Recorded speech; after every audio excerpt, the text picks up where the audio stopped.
Lindsay Miller-Byrne, and I'm a PA here in Tehama County. And welcome to Weekly with Wick. I have the honor and privilege of having a chat with Dr. Wickenheiser, who is not only our local public health officer, but he's an internal medicine physician and has worked in our community for decades. And I can tell you, because I've known him and worked alongside with him for probably the last decade and a half, that he truly is a caring human, deeply rooted in our community. He's reasonable, he's rational, and he cares about keeping our county open and operating during this pandemic.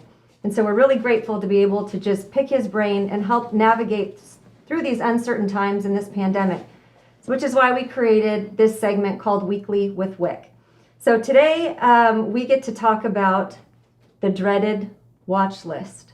So we're on the watch list. So what does that mean? What happened? And help us kind of unpack this, Dr. Wick. Well, to be on the watch list, there's a number of criteria that have to occur. The first is the state looks at the number of cases per 100,000 population. The cutoff is 100. We've actually been doing fairly well. Our case rate has been as low as in the 60s per 100,000. In the last 3 or 4 weeks, it's been around 95 or 96. Unfortunately, last Thursday, it was 103.4 for 100,000, and on Friday, it was 104.3. Since then, it's continued to go up. That's one of the reasons that you can end up on the watch list. The second reason is case positivity. And the case positivity is defined as a number of tests that are positive over the number of tests that have been obtained. Our case positivity is only 4.9%. You have to have a case positivity of 8% before you get on the watch list. The third item is the number of tests. And the state looks at the number of tests over a 1-week period. As of today, we've averaged 216 tests per day over a 1-week period. The threshold is 150. So again, we meet that threshold. The next one is a change in hospitalization, and that's based on the 3-day average of the COVID-19 positive patients that are hospitalized. That has a cutoff of 10%. Unfortunately, last week we had several patients in our local hospital. That resulted in a population change, a percent of 40%. So that put us over the cutoff. The next item is the number of intensive care unit beds that are being used. If you have more than 20% of your intensive care unit beds used for COVID-19 patients, that also can potentially put you on the watch list. We were almost 30% last week since we had 2 patients in the hospital. Lastly is the number of ventilators. And if you have only 25% of less of your ventilators available, you're on the watch list. We've not had to use any of our ventilators, so we had 100% of our ventilators. So if we look at it, the thing that triggered us being on the watch list was our number of cases per 100,000, and then our change in hospitalization. Now, as of today, the only thing that we have is the number of cases per 100,000, and we're at 116.9. That's a 401 this morning.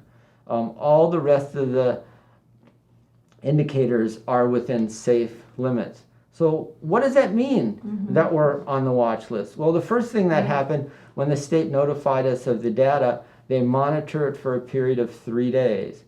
They want to see during that period of 3 days' time, are your numbers improving? Are they worsening? What's going on? As I said, ours have just gradually gone up in terms of our case rate. The others have all improved. Once that threshold is triggered, all it takes is one of those being positive, if it remains elevated after 3 days, for you to go on the watch list. We have had discussions with the state today as late as noon discussing this very issue, but it appears very clear that unless the state changes its mind, we will be on the watch list as of 12:01 Tuesday evening, which means that this will affect the county as a whole, start of business Wednesday morning. So just listening to you unpack that, obviously we know it is multifactorial. It's not just one thing that lands us on the list. But now that we are on the list, what is the implications and how does this impact our schools, our businesses, and overall our community vitality? For the schools, if schools have started in-person instruction before we're on the watch list, those schools remain open. The only reason that those schools would close is if there was a large outbreak within the school system and we needed to deal with that. In terms of businesses, the list of businesses that are affected are many, but what happens is that all of these businesses have to close their indoor operations, and that includes gyms and fitness centers like yoga and dance studios, places of worship and cultural ceremonies, so weddings and funerals, offices for non-essential sectors, personal care services, which include nail salons, body waxing, shopping malls. Those would be shopping malls that do not have any exterior doors. So all businesses that would be accessed through an interior corridor.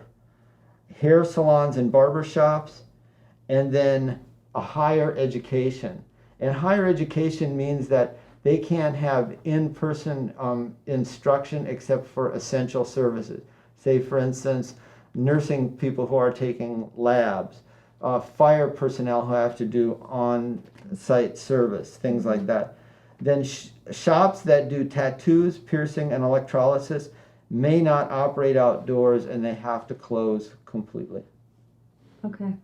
So we'll make sure that we can get this list. I know it's available online, but we'll be able to send a link to that as well so that people can get a visual of that. But so now that we're on the list, what can we do as a community to get off the list? In order to get off the watch list, all of the parameters that I had mentioned have to return to normal. Once those parameters return to normal, then what happens is they have to be normal for a period of 3 days. When those parameters normalize for 3 days, then what happens is we have to wait 2 more weeks before we can open those enterprises back up that were closed because of being on the watch list. The question is, what can we as a community do to get off the watch list? Well, we need to change our social behavior. The driving forces behind this have been social gatherings, family gatherings, group camping, things like that. We've seen wedding celebrations that were not to take place, large funerals, all of those things. And it seems like people have forgotten that they need to do their part in this. The businesses have done very good for the majority of the businesses. We have some people who are outliers, but the cases that we have seen have not come about because of bad practices within a business. They're all coming about because of what I have already mentioned. So it's very frustrating that we as a public are being held up by individuals who decide not to follow the rules in society while the businesses are doing their part and they're struggling financially. Well said. So we have been getting some response from members and businesses in our community. So we thought we'd put together sort of a rapid fire questions based on their inquiry. And if you could, well, I'll ask you a question and try to answer as best you can in 1 sentence or less. So we'll kind of just take it down real quick. So first one, what will be the largest impact to our community now that we're on the list? Economic. Okay, that was one word, perfect. So how do masks, for example, affect that economic aspect? There's a study recently that showed just wearing a mask adds $56 to the gross domestic product per day per individual. Wow, I didn't know that. Okay, number 3 we got from the community. We are not on the list because of our positivity rate as of today. It's only 3.8%. So why are we on the watch list? Again, we're on the watch list because of our case rate, 116 per 100,000. Okay, so are we way over the thresholds of data, or are we barely on the list? It's significant in that the trend is now upward. Okay, that's positive. We've got some room for growth here, and really some behavioral change is what I hear from you. So the next one is, could you clarify how businesses specifically can reopen? The businesses can reopen once again, once we've met all the criteria for 3 days.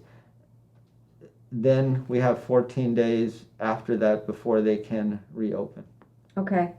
What enforcement efforts are in place for those businesses who have had to modify or shut down? We're using county code enforcement as an educational tool to work with these businesses. And so far it's been very successful. Okay, great. And what impact does this have for our schools that are already open? There should be no impact for the schools that are already open. We'll deal with each school on a case-by-case basis. Okay, then the other question is, how does it impact schools that have chosen to do distance learning?